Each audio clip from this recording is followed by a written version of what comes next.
I'm sick of waiting around for someone to understand who we are and what we do. We reached the end of our tether and decided, you know what, we're going to do it all ourselves. This is the story of our band.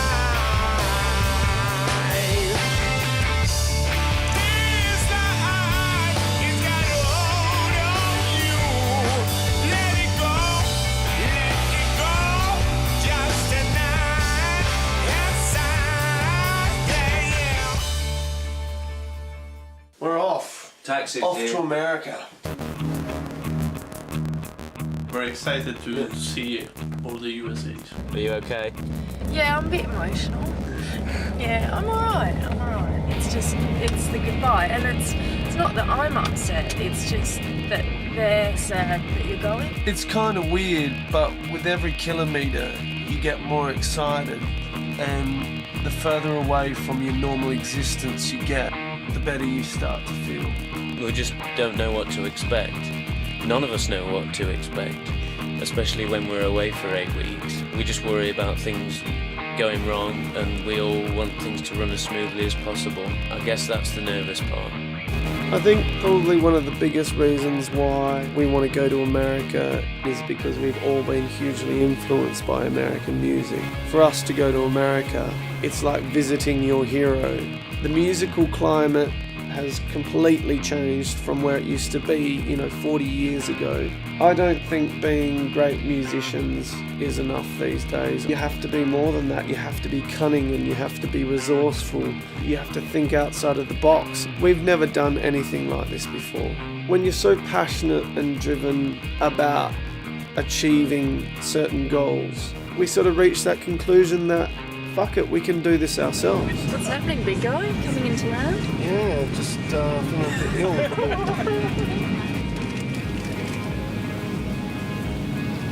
We've saved every last penny, coordinated logistically a thorough plan of what we need to do to make this work, and we're going to do it ourselves no matter what. How can we break through all the crap that is out there that pollutes social networks and radio waves and TV screens? How can you cut through the bullshit to actually give people something that has true meaning and true emotion and brilliance? I gotta say, it's pretty surreal being here. We haven't slept in 27 hours and we're about to play our first gig at the Good Hurt in Hollywood. Sound alright? These pedals aren't working. We are very happy to be here in LA. Daniel Stanley, picture right.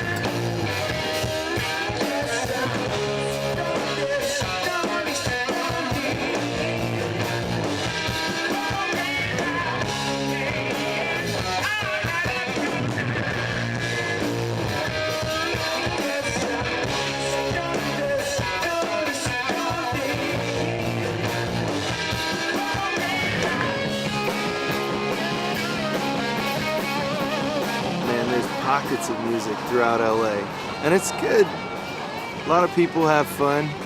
A lot of people stand around and watch you play rather than enjoy themselves while you're playing. You get a rare occasion where people get drunk and have fun and let loose, but most everybody in LA is looking to see who's who and what's what. The truth of the matter is there's good people, man, that are just willing to enjoy the music.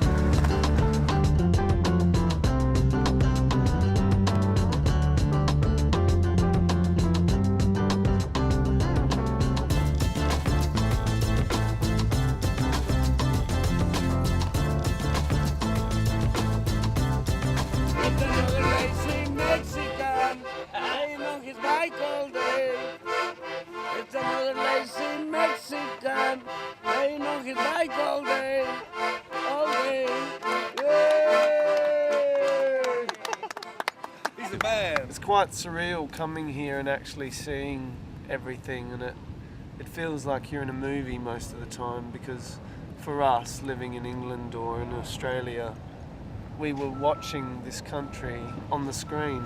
I can remember when I was a little kid and I was in about grade 5 at the time, and there was an LA group called NWA who were from Compton, a I guess that was probably my earliest influence from the LA scene was gangster rap. A lot of bands in the 80s and early 90s played around the LA scene. One of those bands that influenced me was Guns N' Roses. Oh, with Guns N' Roses back in the 80s. You mean like Sunset Strip and that? Go to the Rainbow and you're gonna find everybody's still there having a party.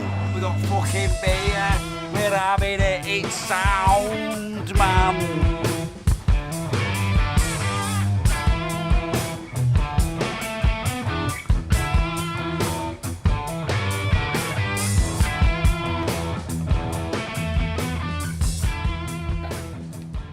Best bit of the beer, bitch. I didn't see this. Let's have a look. Bonnie Scott. Yeah. Just had a chat with the guy here at Guitar Center LA, and we're going to test out some equipment and see if we can get a good deal. Slash model, signature model, awesome. That's as loud as it gets without. It's fine a bit. The volume's near enough full. Turn the gain up a little bit. And that's no good. Alright, amp peg. Great amp, great little amp. Perfect. And the good thing about it is, it's perfect for the band because I've got plenty of punch, but without the volume as well. You can get the power without necessarily the volume, so you can shift air. So we're over budget on the equipment, and we still need to get Eddie a cab. We're in a little bit of deep water. Jim Carrey did it. Peter Griffin from Family Guy did it. Dave Grohl, Josh Homme, John Paul Jones, they all did it. And now we've done it. Medieval times. How long are you guys visiting for? About 8 weeks. 8 weeks. What can I say? It was an experience. It was a very camp affair. There was a lot of sword striking and a lot of masculinity, a lot of food we had to eat with our hands, something that I'm obviously quite comfortable with. Yeah, medieval times, it was great. Yeah, it was very cool. I enjoying myself. This is awesome, absolutely mint. I mean, as people know, it's been in Cable Guy, Family Guy, but the main reason why we came to medieval times was it was the place where Dave Grohl, Josh Homme, and John Paul Jones from Led Zeppelin fame, they all met together and they decided that they would do the project, Them Crooked Vultures. It's about the music, you know, this was an iconic place that those three guys met. It's good times, medieval times. Now it's time to get mobile and head out of town. Maybe it's this one. Maybe it's this one. Or maybe this one. Or hopefully it's this one. Like it. Yeah. Where's the toaster?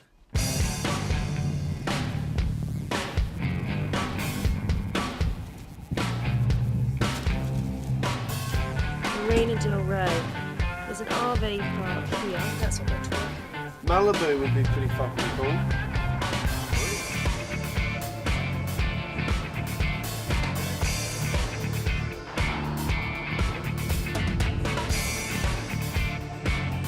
Malibu! Oh my god! Here we are, Malibu.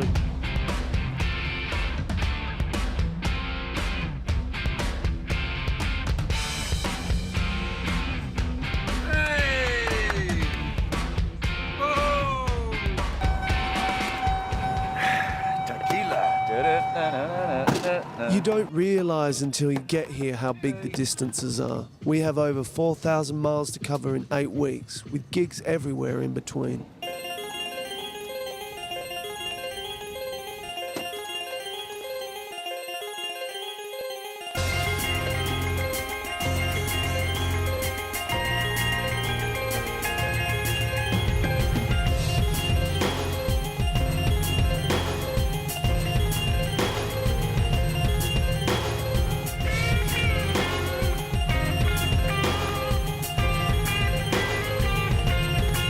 In regards to the music, live it to the fullest and enjoy each and every moment. Don't skip out on any opportunity, man. Be prepared for craziness.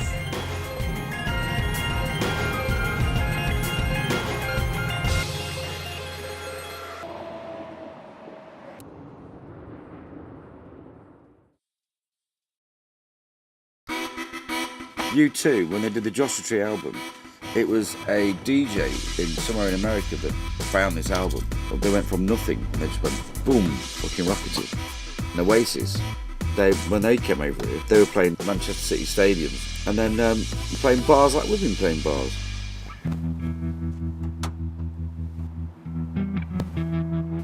Try. Eddie. Here. Stop. Step. There is a problem. Where is the manual? In the likely event you require roadside assistance, but we needed it fucking twice now. Yeah, hello Justin. Yeah, we've got an RV here and stuck in a car park. This is the second time it's happened now, and the battery's sort of like dead. Battery cable's loose. The negative lead here was very loose. It looks tight, but it wasn't tight. I'm gonna put in another battery. Thank you so much. I don't want you to call me from Joshua Tree. It's 5 minutes out of my life to save you from walking 20 miles.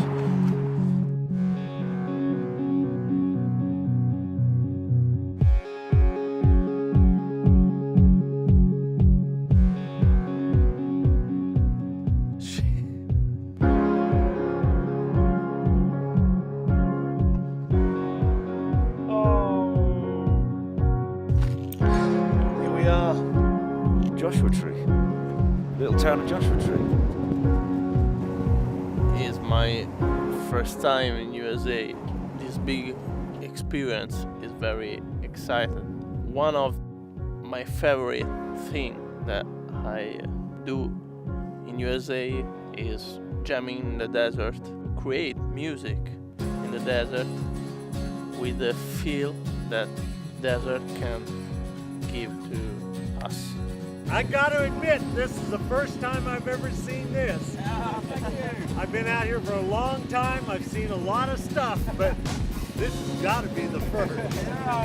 I was wondering what the jumping around was. You just do what you want, have fun, and enjoy life out here. Joshua Tree was founded by artists, and a lot of the old pop and rock guys did a lot of their stuff out here. The plan is this evening is to set all the gear up out here and make the movie clip to Muscle Car. One thing you might want to watch out for, you know snakes. Yeah. If you see a green, they look greenish, stay completely away from it. It's called a Mojave, the desert viper. But if you get bit by one of them, get you to the hospital right up there. Get there fast, because you only got about 15 or 20 minutes. Well, we've just had some fantastic news. Yeah, we've had some great news about Lucasade wanting to use Muscle Car for their video game that's coming out. One of my favorite band was Jimi Hendrix Experience. All know Jimi Hendrix because he was a brilliant guitar player, but behind the skin there was a brilliant drummer, Mitch Mitchell, one of my favorite drummers. I listen many music from 60s, 70s, so from me band like Jimi Hendrix Experience, Led Zeppelin, Deep Purple, and all this old stuff.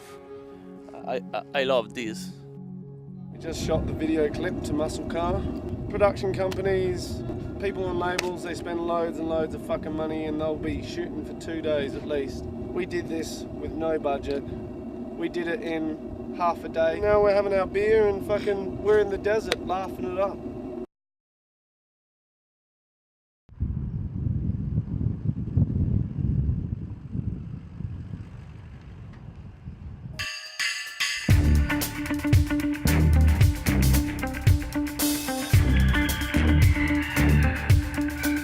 No illusions. No hesitant disrespect. Exclusive. Got you walking on next, girl. No losing. No losing that head yet. Not yet. I'm running now, baby. I'm running now. Come on, let me in. I'm running now, baby. Let me in. I'm running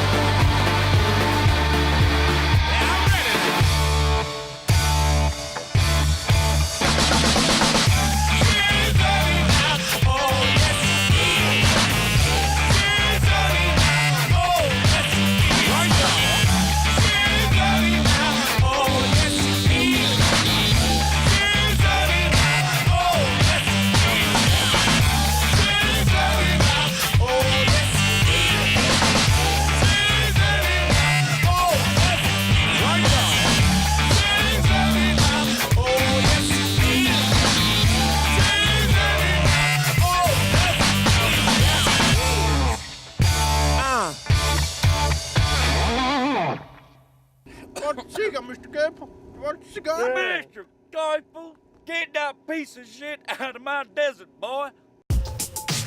People say many things about Vegas. You really have to see it for yourself to believe it. But what struck us is that behind the neon and the fake tan, there are a lot of unhappy people. No, I hate Vegas. Nothing but a bunch of fucking humbums. Dude, This is it.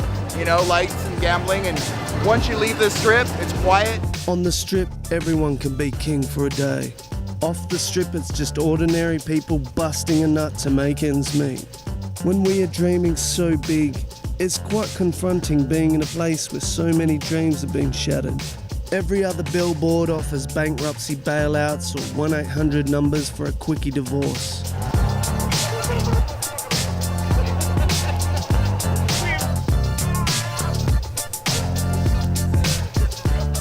We're in Vegas. Enough said. Shit. Lost everything, even the car keys. We got an English band at the dive bar. We've had English people before, but not an entire band. It's not really got what you would call a music scene. It's the way Vegas is, you know. Well, it's mainly the casinos, you know. I mean, like you've got bands playing residences in casinos, and mainly it's all cover bands, you know. I used to work for a band in Birmingham called The Move, and we did one tour with Jimi Hendrix Experience on their very first tour. So I did 2 tours with them. And you might wonder what I'm doing here at the dive bar in Las Vegas. I got divorced and my wife prefers me on a different continent. Oh.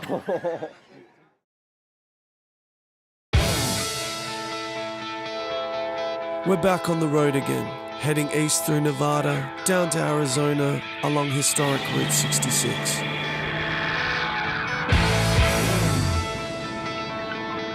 £1 of fucking jerky. $20 for jerky.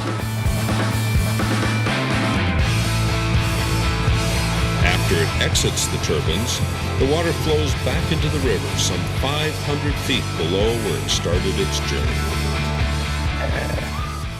No, repeat it. No, wait. Hello, sir. What can I do for you today? A sharp mac and size, please. Okay. I'll see. Yeah. There you go. Jesus. There you go. Jesus. Done. Oh, done. Have a look. Hang on. Oh, yeah, fantastic. Good. Perfect effort. Go. Perfect effort.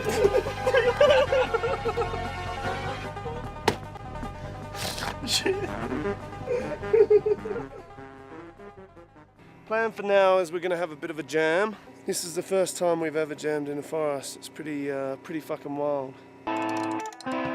Kick.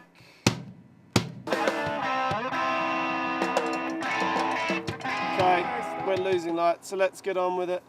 Go.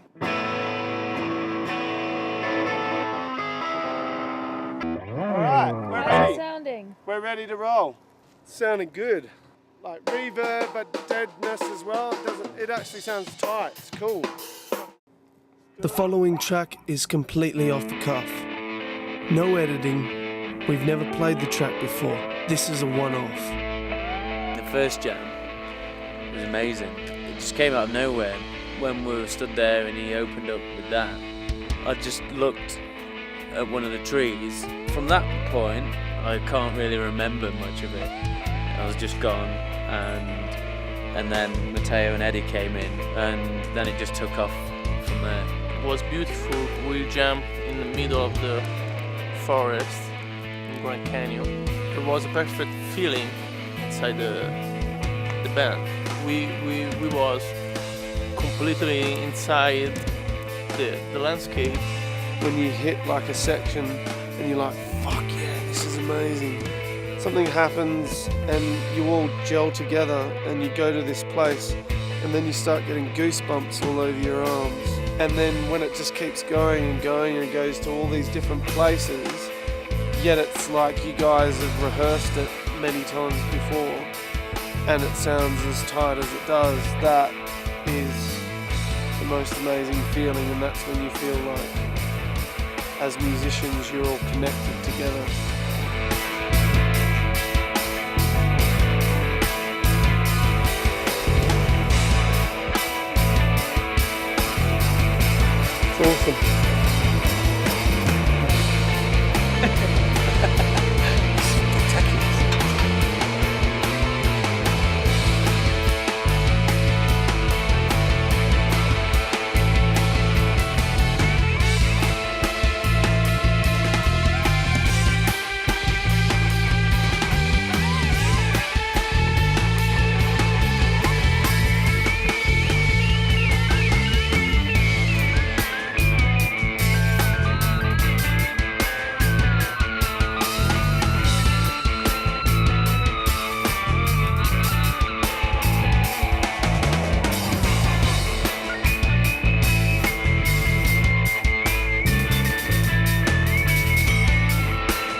place. It is surreal being here.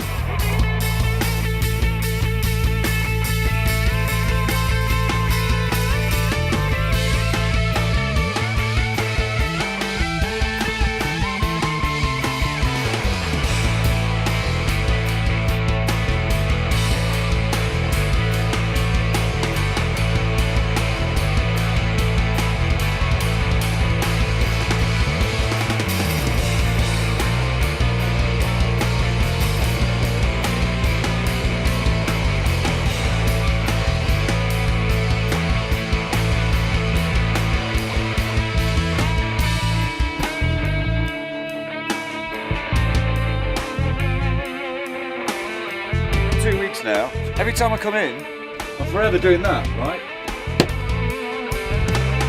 I was like, right, who keeps opening my fucking cupboard? Nico reckoned he saw the first couple of nights when we were staying out, some blokes walking around here. And then Matteo owned up today and said that when I was asleep here, Matteo sleeps there was a blonde-haired woman looking at me through the curtain. Matteo was like, there's ghosts in this fucking man. We've been out now filming, just came back in, and it was fucking open again. We've got a ghost that wants my pants. That's freaky, man. Panty sniffer. That's freaky. Panty sniffer. You scared?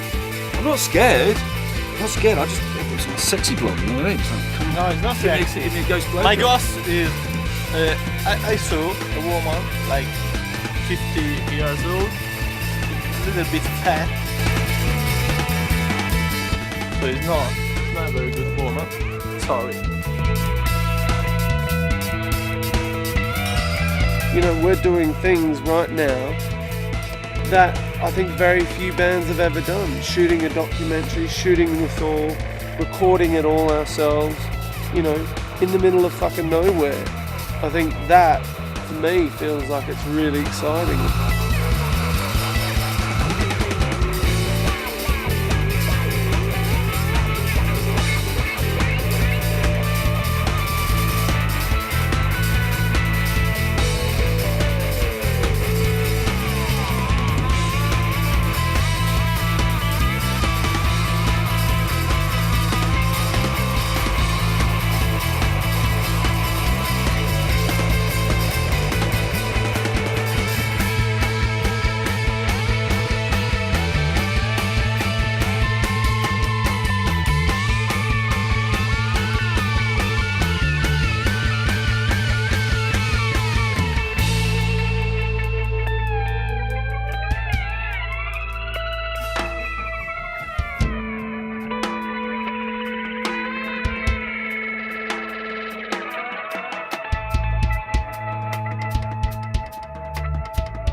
It's mind-blowing.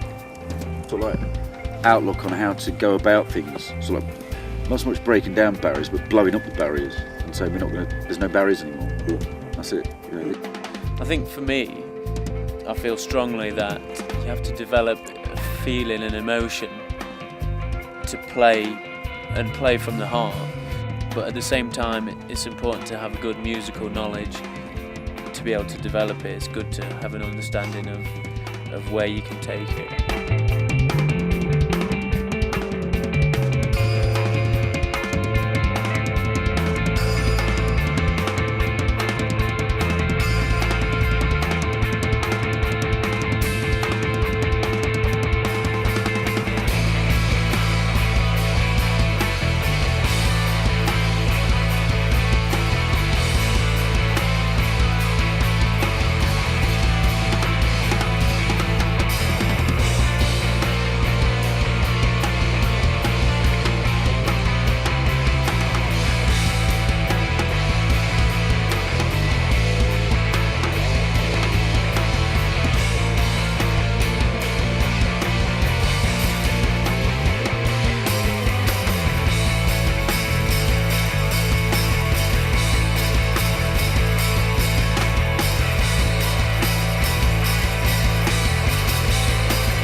I've lost my slide.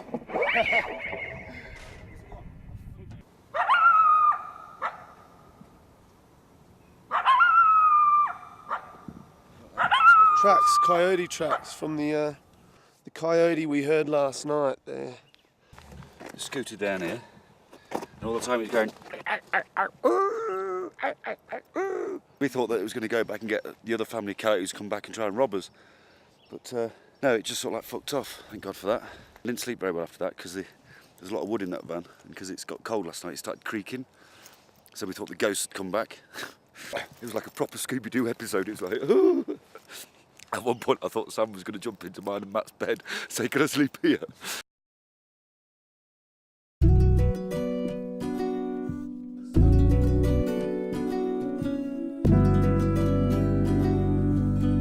Next stop is Tombstone, Arizona, the town too tough to die.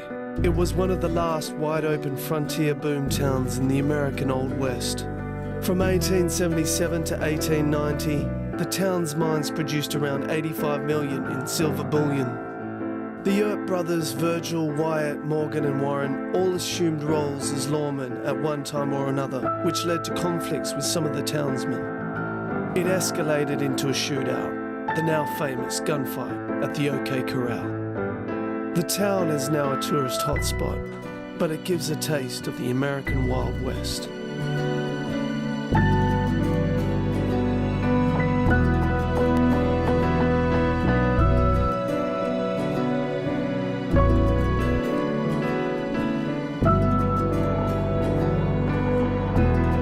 For me, I guess the desert it's that sort of soulful place. I don't know anywhere else quite like it. The landscape here is just absolutely breathtaking.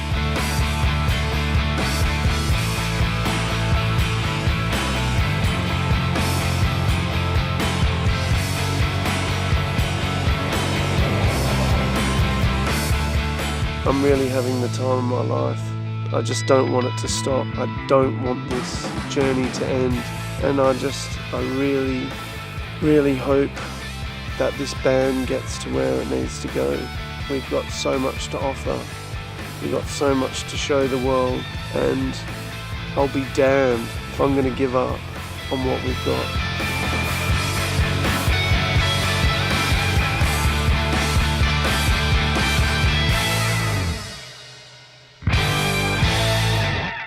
There's too much talent in this band, and there's too much determination and perseverance.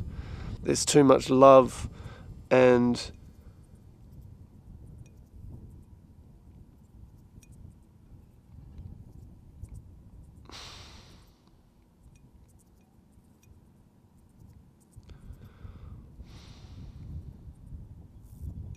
there's too much at stake. We're on the road again. It's our biggest drive yet, from Arizona down through Dallas, Texas, to the music mecca of Austin. By a stroke of luck, we're here the weekend of the Republic of Texas Biker Rally. We rocked up in the center of Austin for an impromptu gig. The place was swarming with cops, and we didn't have a permit, so we were sure we were going to get shut down and arrested. Yeah, we just rocked up the PA system. We decided we was going to do it. I was shitting myself. I think we're all shitting ourselves. We were playing to 250,000 hairy-ass bikers and even hairier-ass women. It was one of the best gigs ever. We played for 2 hours and the cops loved it. Only in Austin. So why does Austin have a music scene and the rest of Texas has a fine musical tradition but doesn't have what Austin has? I think that the reason is that, we're all sort of refugees from a state that's pretty conservative, pretty staid, and when people come here, celebrate individuality, their own sort of independence. And it's one of the reasons why Austin's music scene doesn't conform to any one thing, but just displays kind of this range, this spectrum of creativity. Everything from blues to, sort of an alt country, flash blues or rock and roll or even some punk. All over we've met awesome people. In Austin, we met Ron the drummer, who's played with Willie Nelson, and he invited us to come and jam with his band at this authentic little country place, Ginny's Little Longhorn, the home of chicken shit bingo. Austin also holds a special interest for Sammy. When we found out we were going to Austin, Texas, I was excited to go and see the Stevie Ray Vaughan Memorial statue, which I knew was there. One of the reasons why I wanted to go and see it was because he was a key player. At the time I didn't realise, but he was my gateway into the blues, and he had much more of an influence on my playing than I realised. My first memory of Stevie Ray Vaughan was when my mum brought home a videotape, Stevie Ray Vaughan live with Double Trouble, and that was my first introduction into the blues. Sadly, he's no longer with us, but I think it'd be interesting to see what music he would come out with now.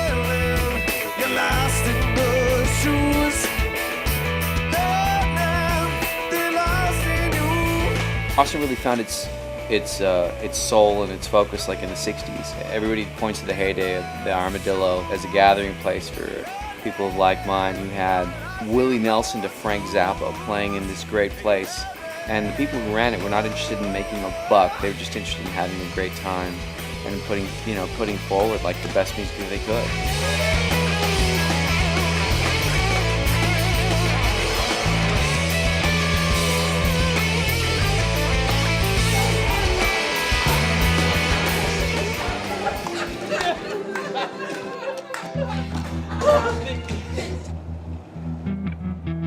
Don't buy a Chevrolet, they're a pile of shit.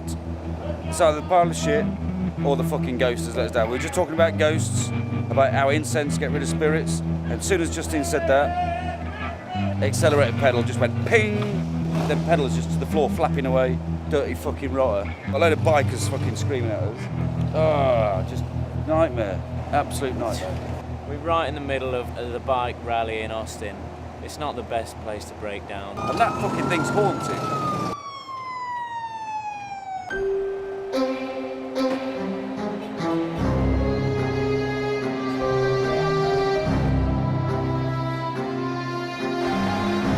The haunted Lancaster. I've actually got some really grave concerns about the mechanical soundness of this vehicle, and because we're travelling such vast distances, we're driving to New York,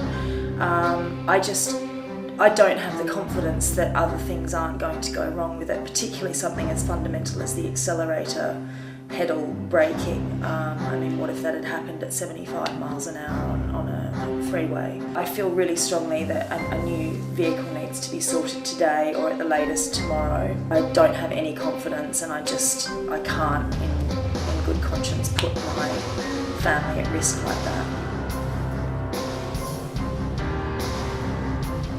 It's a whole new layer, whole new setup. Double reach out. We can smell people's shits now when we go to sleep. It's good. This is. Does it feel ghost-free? Feels ghost-free, yeah. Please don't be haunted.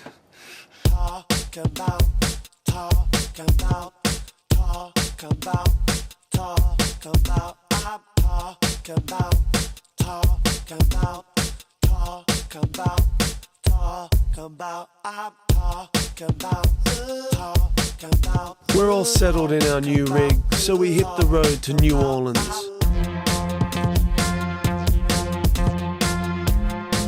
We're not sure what to expect. It's somewhere we've seen on the news during the devastating Hurricane Katrina. But we also know it's a melting pot for creativity and self-expression.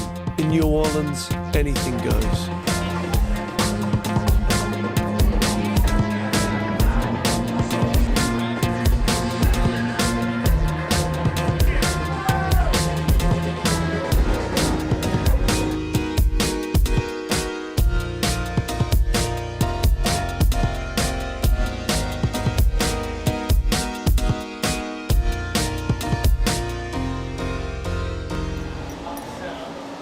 Why do I have to fucking talk? Is the road taking its toll a little bit? A little bit, yeah. The old vocal cords died on me tonight a little bit. Had to cut the set a little bit short, which was fucking frustrating. Cheers, man. Thank you. Sometimes it just doesn't want to play ball, so that was one of those nights, and yeah, just gotta get through it.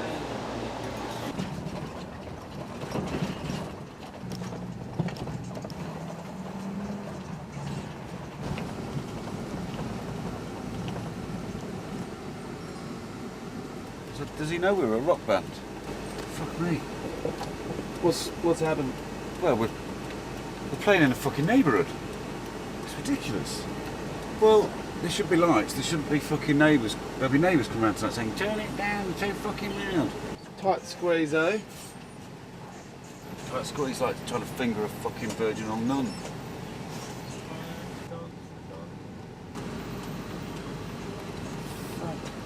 Fucking playing here. This is absolutely fucking outrageous. Nowhere to park. Where is it? It's here.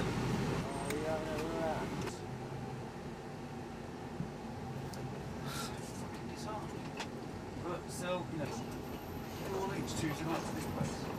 Go on, Sam. Well, this doesn't exactly look like a rock band venue, does it? It's a fucking joke. It's a joke. Neutral Ground Coffee House. Man, I'm not playing here. It's just a waste. Just a waste of fucking time and energy. Push it back out again, Ted. All he's done is basically He padded wants out. his fucking head knocking off.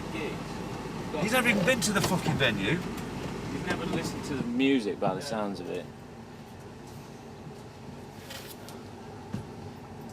This is ridiculous. There's nothing here. We're empty fucking. We're going to be playing to coffee stuff. There's no fucking point playing here. Justine looked pissed off. I'm going to check it out. Peek yourself around here. See that thing there that Justine's come out with the chalkboard advertising the cream cake special?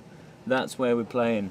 Advertising the cream cake special. And he said the music has to be off by 11.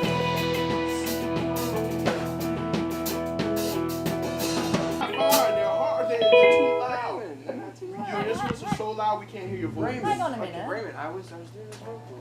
You can't hear his voice, is what I'm trying to say. You can't just interrupt them mid-song and tell them to stop. First of all, they're not even trying to play until 10 o'clock. Second of all, 8 o'clock. Wait, we were due to I'm play just at 8 making a o'clock. suggestion to you guys is that I can't hear your voice because your instruments are too loud. Okay, That's all I'm making that's a cool. suggestion.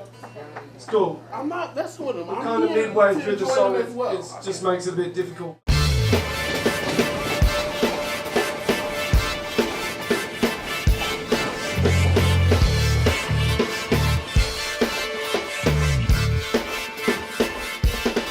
We were determined not to let one bad gig ruin this great city for us.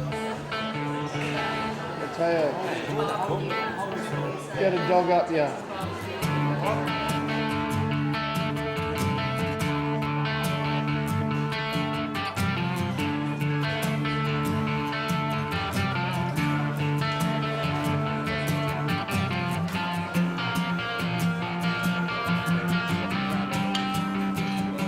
My name is James Jones from New Orleans, Louisiana.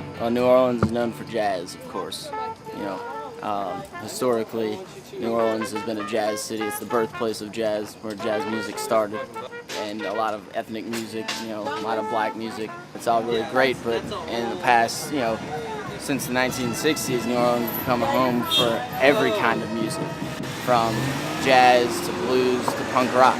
You know, and there's also a thriving punk rock scene here in New Orleans, and I'm in a punk rock band called The Riffs.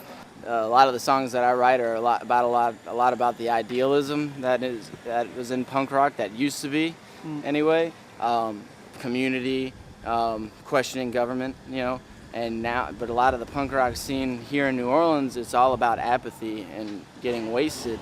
You know, which, you know, has a time and a place, but also you have to care about something. You know, that's what it's all about. And we're trying to bring that back. After Hurricane Katrina, a lot of people came down here just to lose themselves and party, but this is my city, and it was a beautiful city. And, you know, I'm trying to bring that back with our band. But the music scene in New Orleans is extensive. Like I said, growing up here, it's steeped in every kind of music, you know.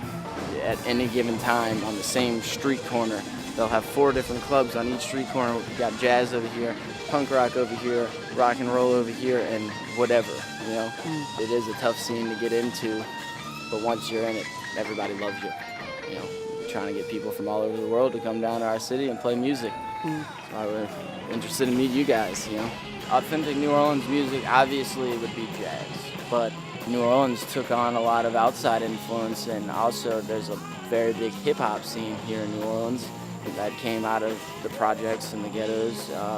You know, a lot of guys made it big doing rap and hip hop music, and that's kind of nowadays. I'd say that rap is known just as well as being a New Orleans music as jazz. You know, with Lil Wayne and Cash Money and all those guys. I mean, they're all from here. You know, the thing about New Orleans is it's a melting pot of music.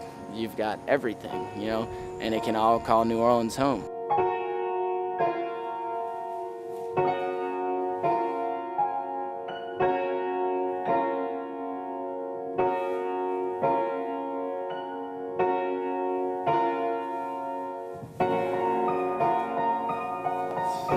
Yeah, Hurricane Katrina ruined the city, you know. Everyone had to leave, and the people that stayed either wound up on the top of their house surrounded by water, or they died, you know. More people died in Hurricane Katrina than the Iraq War and the Afghanistan War put together. I lost my house. It was underwater, and actually it was just gone. It washed away. The government left a lot of people here to rot. The government didn't help very much, and the people that came back, they did it themselves. You know, they started working and rebuilding. And the city's definitely come back, but it definitely was a kick in the balls. The people that live here, New Orleanians love New Orleans, and we all came back and rebuilt from nothing.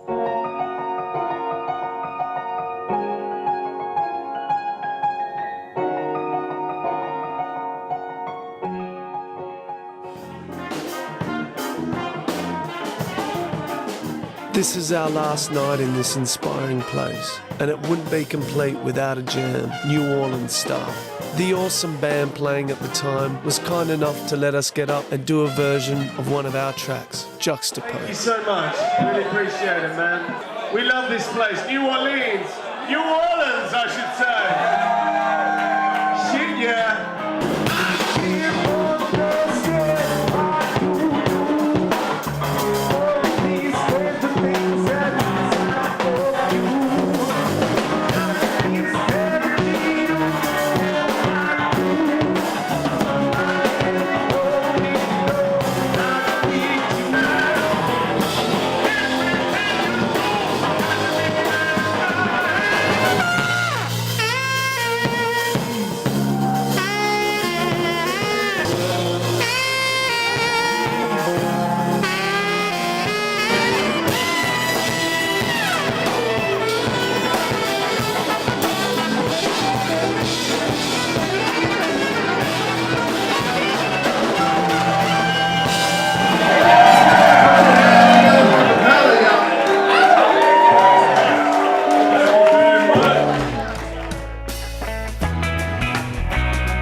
We're back on the road, heading from New Orleans to the Mississippi Delta, the birthplace of the blues. The blues has underpinned much of our music, so a trip across America wouldn't be complete without some quality time in the Delta.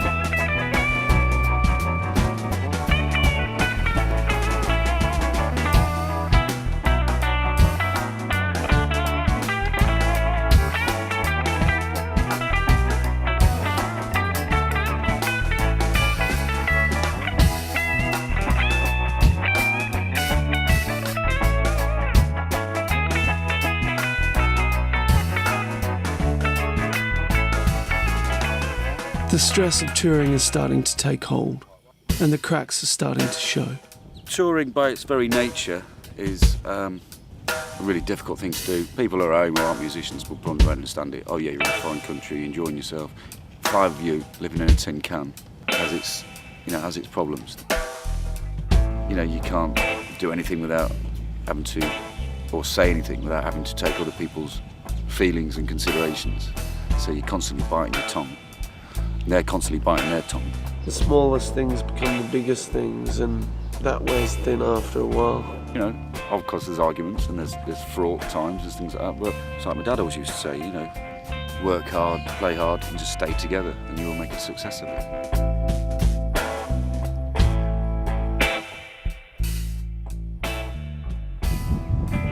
I wouldn't want anything else. I'll fucking die doing this. I really will. I will die trying to make this happen.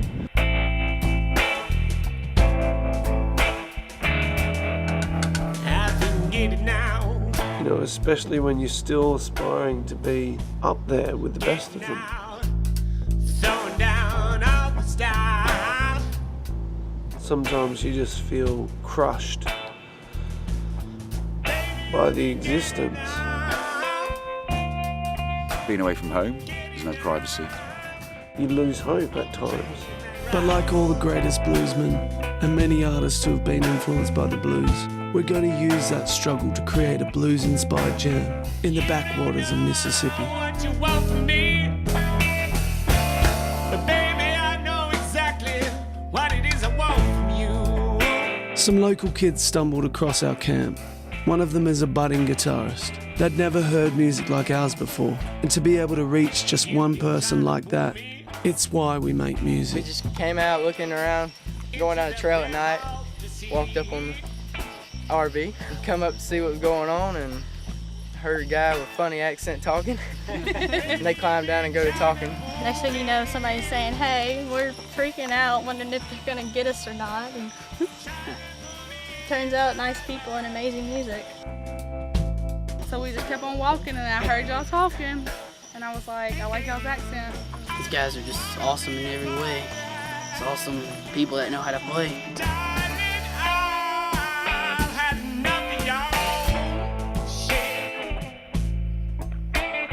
We did a jam today. I was playing country stuff and blues stuff and jazz. As you probably heard, not what we normally do here, but you just pick up on things.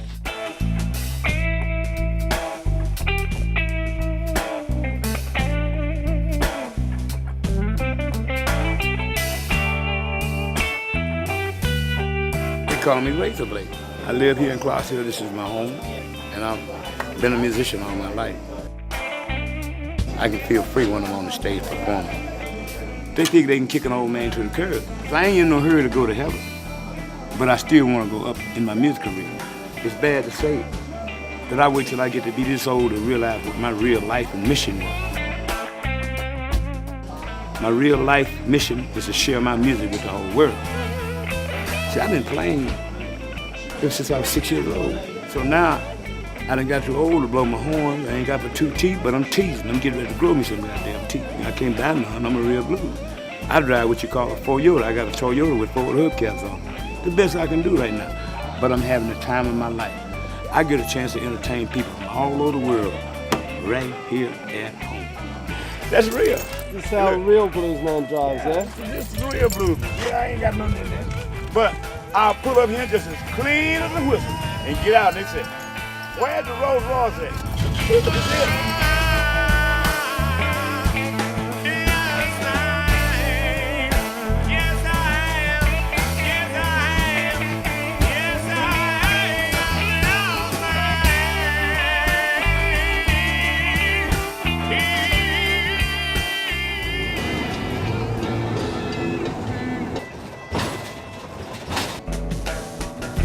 We're now heading to Hanging Clarksdale, Mississippi, the home of the Delta Blues Museum and actor Morgan Freeman's Ground Zero Blues Club. But first, we're going to check out the local music shop, which proves to be the ultimate meeting place. The owner offers us a gig that night at the Hobson Plantation, home of the cotton fields. Not worthy.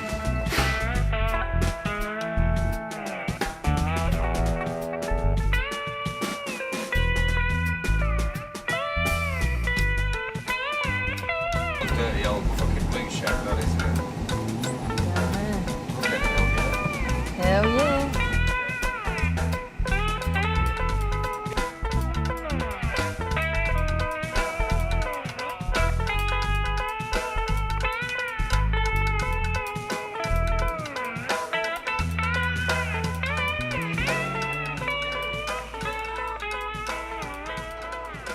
During our stay in Hobson, we run into 2 Australian photographers who are on their own blues pilgrimage across America. We get chatting over a few beers and we decide to jump on a chance to do a photo shoot with Jeremy and Dale. It's an amazing setting and their shots are epic. I get a hard on for muscle cars every day. Every time I see them, I just want to slide it in.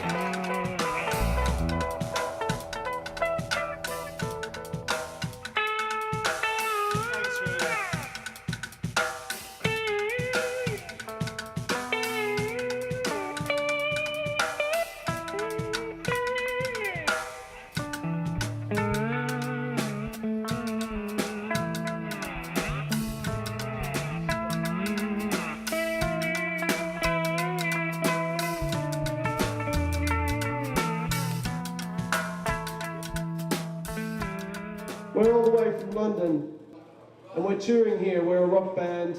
We're going to play some slower numbers for you tonight because we don't want to blow your heads off. We're not authentic country or authentic blues or anything like that, but that definitely influences our music a lot. And so tonight we're going to give you a bit of a taste of what we can do, which isn't what we usually do, but some of what we usually do, if that makes sense.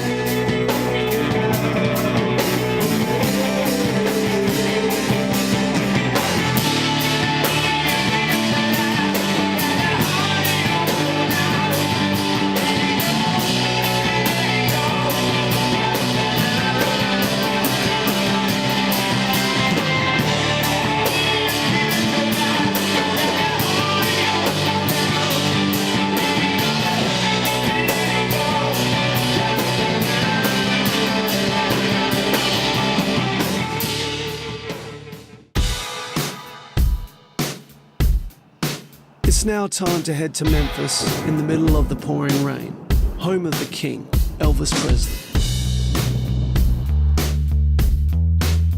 For anyone who loves rock and roll, Memphis and Graceland is a must-see destination. But we also wanted to support Eddie as he fulfilled a dream that his late father had, which was to visit the home of the late, great Elvis Presley. Baking hot. Listen now, we're right.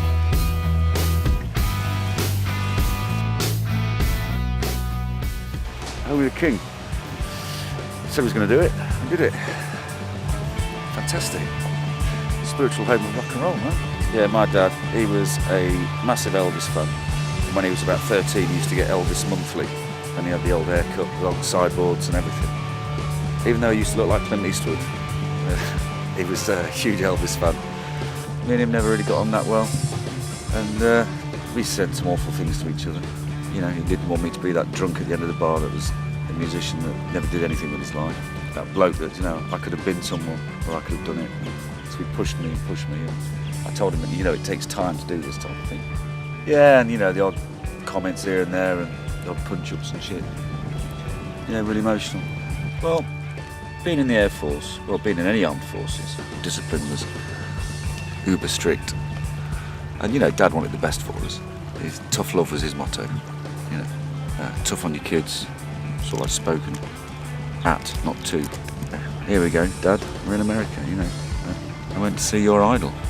It's amazing just being close up to everything. And still feeling the presence of, you know, the great man himself there, you know. Elvis Presley, still walking around the halls. And if there is life after death, I'd like them to see what I'm seeing through. They can see through my eyes, what I'm witnessing. It's something special. You know, we sort of like never saw eye to eye hardly, but I think today, if he was looking down, he'd have probably said, well done, you know. And if you're watching, Dad, there you go, that was for you. And finally, we managed to muscle our way in and get ourselves a gig at Morgan Freeman's Blues Club, Ground Zero. It's our chance to strut on stage with local bluesmen back in Clarksdale, Big T. Williams.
guys.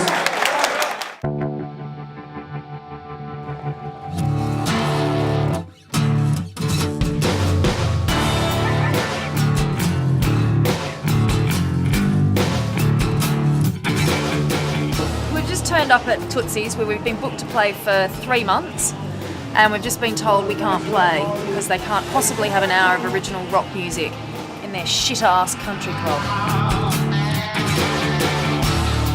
So everywhere that we've gone in America, we've always been welcomed with open arms. But when we got to Nashville, it was like, right, you're in our town now. We were an hour from playing the show, and then suddenly your music's not welcome here. And that was hard. That was hard to take. It's the antithesis of everybody else that we've met across the country.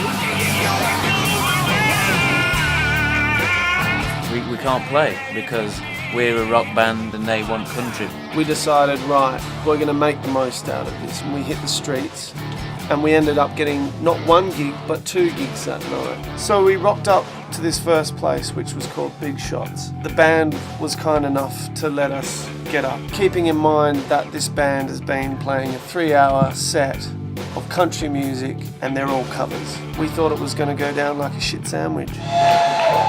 In this instance, luck was on our side, and that just so happened that they absolutely loved it. We had our confidence built up by this first gig, and we're like, right, let's see if we can get a gig at the B.B. King Blues Club. Ladies and gentlemen, please welcome to the stage all the way from England, Capelle. We've managed to muscle our way in to shows, so we were actually doing what we were supposed to do here on this tour. We've had to fill out a lot of the tour with open mics and last-minute gigs.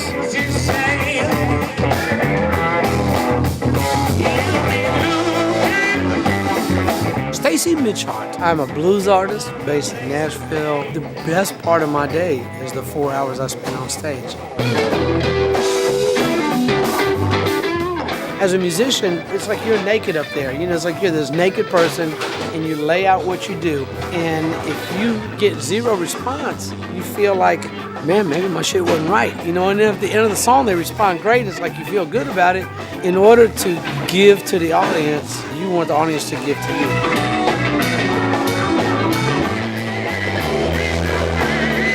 So here are in Nashville. Lots of charms in Nashville.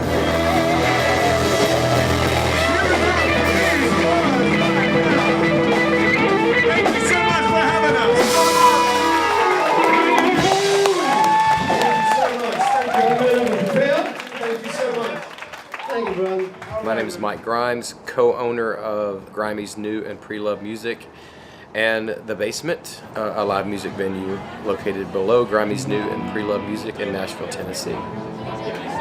Thank you guys for having us. We're Capelle from London, in America for the first time. So our promoter got us this gig at the Basement in Nashville. We were unsure that the Basement gig was going to be great, but then when we rocked up there in the night time, it was absolutely jam-packed full of people. People go there to listen to cutting-edge music. My version of the Nashville scene is in stark contrast to what most people probably in the UK think of when they think of Nashville. The last 10 years has shown an explosion of music outside of the pop country music idiom. But my thing is really, and a passion of mine is to help up-and-comers get from the ground floor to the next level, you know. With a really healthy local scene here and so many people moving here, establishing music careers, my job, my mission statement is to just find and help these bands get another rung up on the ladder, you know. We've had an amazing time on this tour and we've played some amazing gigs, but I think it's fair to say that there has been the odd gig where it's been hardly any people there. And for the band's morale, that is, you know, it's diabolical. You do question what you're doing because of it. We're on a really tight budget. We've had to scrimp and save on a lot of different things. That's meant that sometimes we'll stay in an RV park and other days we'll be staying in Walmart. So Walmart is like a supermarket. It's a good way of doing it, but in such a hot climate, it can be quite uncomfortable, and you end up waking up in this car park and it's roasting fucking hot and everyone's in a bad mood. It just gets to you and things end up blowing up for the stupidest reasons. You know, living in a fucking tin can, afraid of what to say. The problem I've had is I always just say things fucking direct. I've no tact. I get that. I hate it off my mum, I'm afraid. My motto is, you know, if you feel strongly about something, sleep on it. And if you still feel exactly the same in the morning, then you have to say something. It just got to a point where I had to say something. Eddie was sat in the back of the RV just stewing for about 4 hours, and by the time we got to the, fill up with petrol, Eddie went off and had a cigarette. I thought, right, I've got to try and make amends with him. That's it. I've had enough. I can't do this anymore. I'm fed up with doing this now. Bang, straight to the point. He just said, I'm done. I'm done. I'm out of the band. When we get back to London, it's over. I'll see out the rest of the tour, but this is it. He walked back to the RV and I said to Nick, what the fuck? Eddie's just said that he's leaving the band. I just totaled the side of the car. We were in the fueling station. We were having an argument. Eddie said he wanted to leave the band. I got angry at him. I was fucking furious. The car was running at the time and I knew there were people wanting to use the fuel pump. And in my rage, I just put my foot down on the accelerator, turned the fucking wheel, and that's when I took the side out of the RV. It made the most almighty sound and it was just chaos. Probably the lowest I've felt the whole time here. I just think that four boys being four boys in a van, be four boys, with, I certainly didn't mean the way it came out. I didn't mean like that, and I'm sorry. I'm sorry, Justin, I really am. Right? It upsets me to think that you thought that. I think on some levels, Eddie probably would have found it easier not to have a woman on board. And I could easily put my hand up and say, yeah, there are times where it would be easier not to have a woman on board and for it to be just the boys. But we wouldn't be in this position if it wasn't for Just. By the same token, you can't be in the situation that we're in with all of the work that I do, not only in planning the tour, but in financing the tour out of my own pocket, and say to me, it's a man's world and you don't fit in. In the heat of the moment, I interpreted what Eddie was saying as, we don't want you here, and I think in retrospect I realised that that wasn't what he was saying. He was just saying, boys will be boys and maybe I need to, relax about some of the stuff that they want to do. It's hard to separate yourself emotionally from the job and from the emotional attachment to what you're doing, and I think for me particularly, this isn't a job. My role in this band has been born out of my love for my brother and my desire to see him succeed, and by virtue of that, the band as a group and that love grows. Something snaps inside your head, like the old shutters, like short circuit, and you start going, and you don't realise it, but you've got so much stuff backed up in your brain that you just keep getting this verbal diarrhea, and it just keeps coming out and out and out and out and out, and my brain kept saying stop. But my God was saying no, and another thing, and another thing, and another thing. There's been lots of ups and downs. It's never easy, and then this happens, and it's just fucking severe kick in the nuts. Everything that we had, the magic that I've always felt, is in jeopardy, and there's a chance that by the end of this we won't have a band, and that fucking breaks my heart. I have this burning desire to make it happen, and I really wished and hoped and still hope that you guys are going to be there right beside me. So you have to make that decision for yourselves. This is the decision we need to make right here, right now. I'm here to finish the tour. I'm here to do every gig that there is.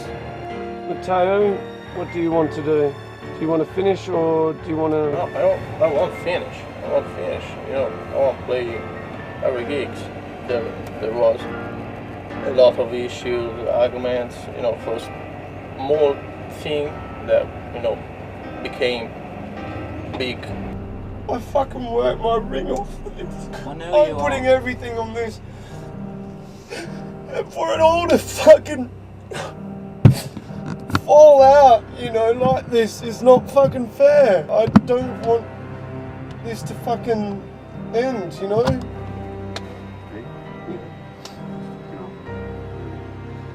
Coming back in and then seeing everyone upset, it just got to me, you know, it just got to me. All sat around sobbing because I caused it, that initial reaction. I'm not saying I caused the whole thing, but that initial reaction. It was up to me to swallow my pride, step up to the mark and say, look, the band is completely on the floor. How are we going to fix it? We've learned so much from this fucking tour, not what to do and what to do. Sammy? All right?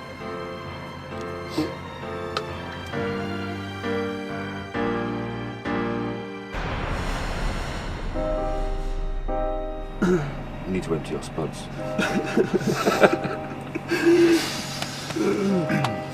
Come on, I'll drive.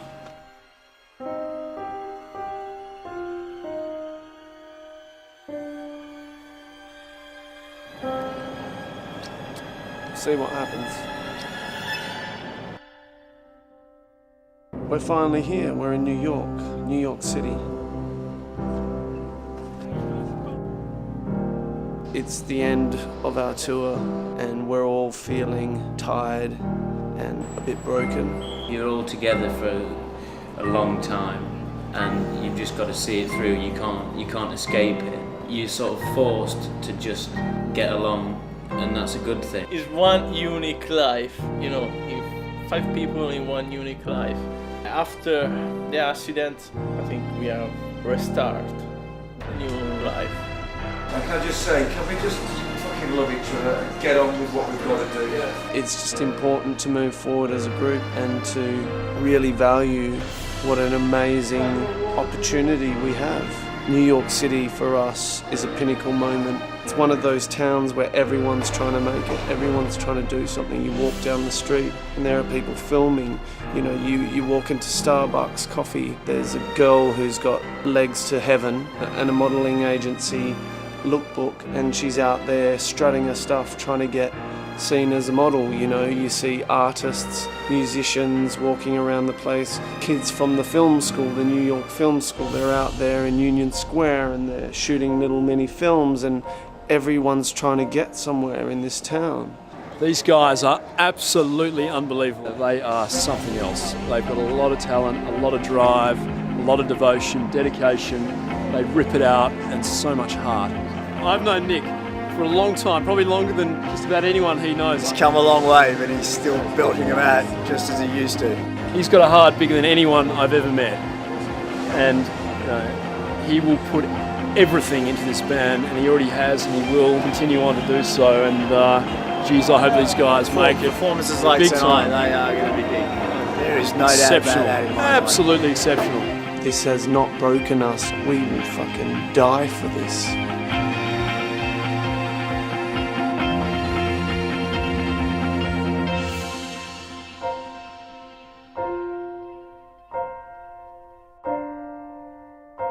If it isn't the power in these great vocals, if it isn't the freaking rockin' guitars, if it isn't just an incredible funky rhythm that pops out at you and just makes you go, wow, what is that?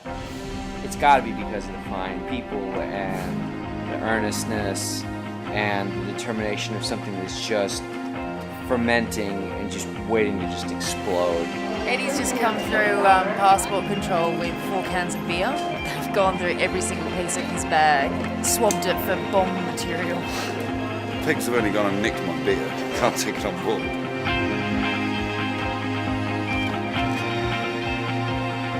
I think it's time for a little bit of a twinkle, don't you? I can't believe I had my beer nicked. I'm tired, pissed, hungover. Need a fag. You are a fag.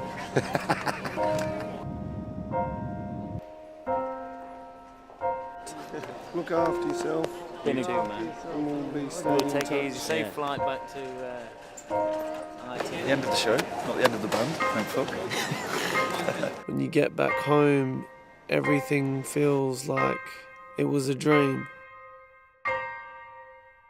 I want this so bad. It's what I live for.